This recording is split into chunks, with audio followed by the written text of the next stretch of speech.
সকল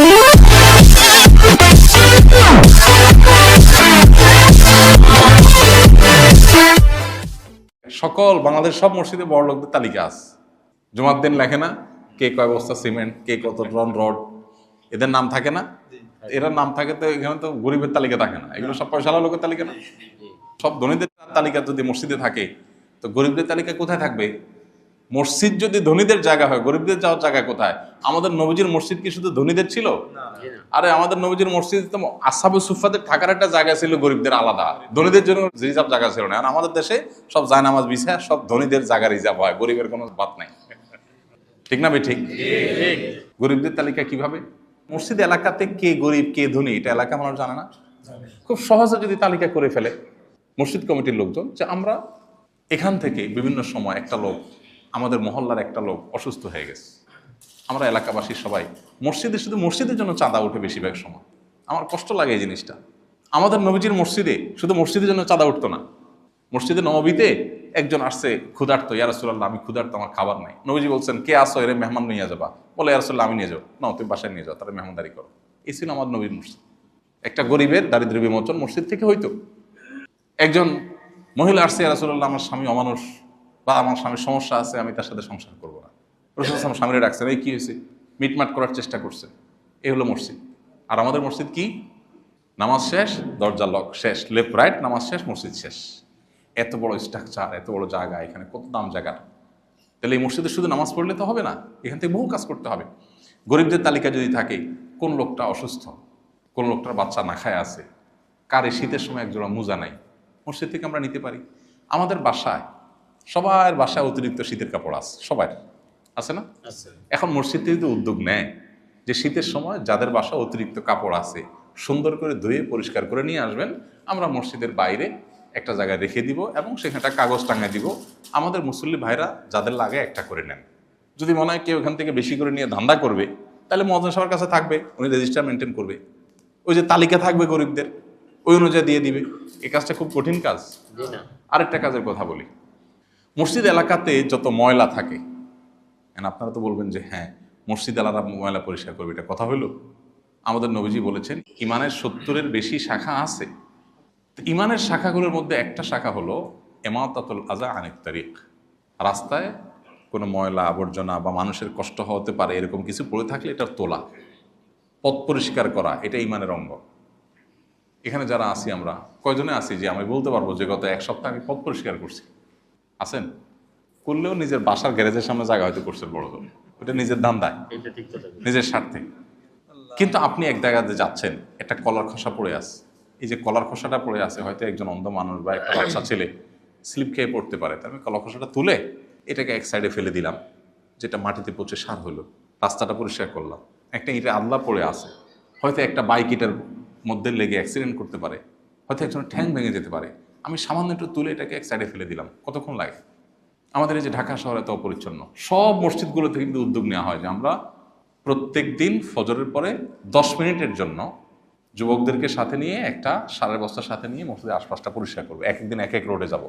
তাহলে যেই লোক রাস্তায় ময়লা ফেলে ও হিসাব করে ময়লা ফেলবে, আর ইমাম সাহেব আসছে পরিষ্কার করতে, করবে কি করবে না? এলাকাটা সুন্দর হবে না? এরকম বহু আইডিয়া আছে যেগুলো মসজিদ থেকে আমরা করতে পারি চাইলে, আমরা সেগুলো করি না। আরেকটা আইডিয়ার কথা বলি, আমাদের বাসা বাড়িতে ঔষধ, অতিরিক্ত ওষুধ নাই এমন কোনো বাসা নেই। ডাক্তার দিছে আপনাকে অ্যান্টিবায়োটিক, 4 দিন খাইছেন, ভালো হয়ে গেছে, 7 দিনের অ্যান্টিবায়োটিক, 4 দিনের এটা রয়ে গেছে, আছে না? বিভিন্ন অপ্রয়োজনীয় ওষুধ আমাদের বাসায় ভরা না? আবার অনেক গরিব মানুষ অসুখে কাতরাচ্ছে, একটু ওষুধ কেনার টাকা নাই তার কাছে। তাহলে মসজিদ থেকে উদ্যোগ নিয়ে যদি বলা হয় যে ভাই যার বাসায় যত ওষুধ আছে অতিরিক্ত, এগুলো সব নিয়ে আসেন মসজিদে। এরপরে এগুলো নিয়ে যদি একজন ডিসপেন্সারির মালিক, সব ডিসপেন্সারি হয়তো একরকম না, ভালো মানুষ আছে না, বলে ভাই এগুলার দাম যা হয় ধরে আপনি দরকার হলে 10% 20% কম রাখেন, কম দেন। এবার এই টাকাটা আমরা এলাকাতে কারা কারা গরিব আছে তাদের ওষুধ কেনার জন্য আমরা দিই। খুব কঠিন কাজ, খুব বেশি কঠিন কাজ না। আমাদের বাসায় তরকারি নষ্ট হয় না এমন বাসা কয়টা আছে? একটাও নেই। কারোর হয়তো ডেলি হয়, কারোর সপ্তাহে হয়, হয় মাস্ট। বাসি হয়ে গেছে, নতুনটা হয়েছে, পোলাপাইন খায় না, ফালা দিতেছে, বুয়ারে দিতেছেন, বুয়া কদ্দুর খাবে, কদ্দুর খাবে, বাকিটা ফালা দিল। এখন এগুলো যদি বক্সে করে এনে মসজিদে একটা ফ্রিজ রাখেন, যারা সৌদি আরব ছিলেন তারা জানেন, সৌদি আরবে এগুলো আছে, মিডিল ইস্টে আছে, আমাদের দেশে নাই। একটা ফ্রিজের দাম কয় টাকা? ডিপ ফ্রিজ না তো, নর্মাল। এনে যদি আপনি রেখে দেন মুয়াজ্জিন সাহেবের কাছে, ওই যে আমি গরিবের তালিকা থেকে এত কথা বললাম, গরিবের তালিকা যদি ইমাম সাহেবের কাছে থাকে, তাহলে এই তালিকা ধরে কারোর যদি লাগে, একজন ব্যাচেলর আছে, বেচারার আজকে তরকারি নাই, একজন রিক্সা চালক আছে, নাই, তো ঠিক আছে এখান থেকে এক বাটি আপনি নিয়ে যান, বাসাতে বাটি নিয়ে আসেন, ঢেলে নিয়ে যান, শেষ। তাহলে নামাজের সময় আসার সময় আপনি অতিরিক্ত তরকারিটা নিয়ে আসেন, বা ভালো তরকারি যেদিন রান্না হয়েছে আজকে আমাদের বাসায়, সেখান থেকে আমি গরিবের জন্য একটা ছোট্ট বাটি নিয়ে আসলাম, খুব বেশি অসুবিধা হবে? শুধু আইডিয়া, শুধু আইডিয়া, সামান্য একটু চেষ্টা করলেই বিশাল একটা কাজ হয়ে যায়, একটা ফ্যামিলির মুখে হাসি ফুটে যায়, একটা মানুষের উপকার হয়ে যায়। তো আমরা মসজিদগুলোকে প্রাণবন্ত করবো তো ইনশাআল্লাহ, জীবন্ত মসজিদ করতে হবে, কর্মমুখর মসজিদ করতে হবে, বহুমুখী কাজের মসজিদ করতে হবে। মসজিদকে শুধুমাত্র জমাট কোনো জায়গায় করা যাবে না। বাংলাদেশে 3 লক্ষের বেশি মসজিদ আছে। কত? 3 লক্ষের বেশি। সবগুলো রাজনৈতিক দলের অফিস মিলে 3 লাখ নাই, সরকারি সকল অফিস মিলে কয়েক হাজার আছে, 3 লাখ নাই। 3 লাখ মসজিদ মানে কি? এই 3 লাখ মসজিদ পাহাড়েও আছে, সমতলেও আছে, গ্রামেও আছে, শহরেও আছে। এই আফতাবনগরের এখানে মানুষজন এত বেশি নাই, এখানে মসজিদ হয়ে গেছে। তার মানে কি?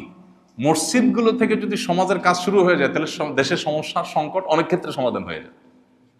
সরকারের দিকে তাকায় না থাকলেও আমরা সমাজ পরিবর্তন করতে পারবো। আল্লাহ আমাদের মসজিদ কর্তৃপক্ষকে সেটা করার তৌফিক দান করুন। ইমাম সাহেব যারা আছেন, মসজিদ কর্তৃপক্ষ যারা আছেন, তারা সবাই যদি উদ্যোগ নেন, ইনশাআল্লাহ বিদিনিল্লাহ এই কাজগুলো অনেক সুন্দরভাবে করা সম্ভব। আমি অনেক কথা বললাম, আল্লাহ তাআলা আমাকে, আপনাকে, আমাদের সবাইকে আমলের তৌফিক দান করুন। এবং এই মসজিদে ইনশাআল্লাহ আশপাশের লোকজন যারা, তারা নিয়মিত আসবেন, অন্যদেরকে দাওয়াতে নিয়ে আসবেন। এবং এটাকে বলা হয় মসজিদ আবাদ করা। মসজিদ আবাদ করা। মসজিদ তো বিল্ডিংয়ের নাম না, মসজিদ হলো মুসল্লি এবং কার্যক্রমের নাম। আপনি মসজিদে মানুষ আনেন, অন্যকে দাওয়াত দেন, এটা হলো মসজিদ আবাদ করা। ইন্নামা ইয়ামুরু মাসাজিদাল্লাহি মান আমানা বিল্লাহি ওয়াল ইয়াউমিল আখির ইলা আখিরিল আয়াত। যার আল্লাহর প্রতি ঈমান আছে, সে কিন্তু মসজিদ আবাদ করতে হবে, সে মসজিদ আবাদ করবে। মসজিদ আবাদ করা মানে কি? আবাদ করা মসজিদে গাছ লাগানো না। মসজিদ আবাদ মানে কি?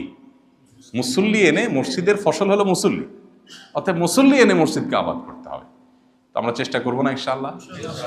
আমরা যদি সবাই সবার মধ্যে বলা বলি করি, অমুক ব্লকে একটা মসজিদ হয়েছে মাশাআল্লাহ, তাহলে জানাজানি হবে। একজন আশপাশের বেনামাজিকে দাওয়াত দিলেন, এখন যাওয়ার সময় যদি কেউ দেখেন রাস্তায় একজনে থামে, এই ভাই আপনার এলাকায় মসজিদ এসে জানেন 5 ওয়াক্ত নামাজে মসজিদে পড়বেন, আপনি বলতে কোনো টাকা খরচ হবে?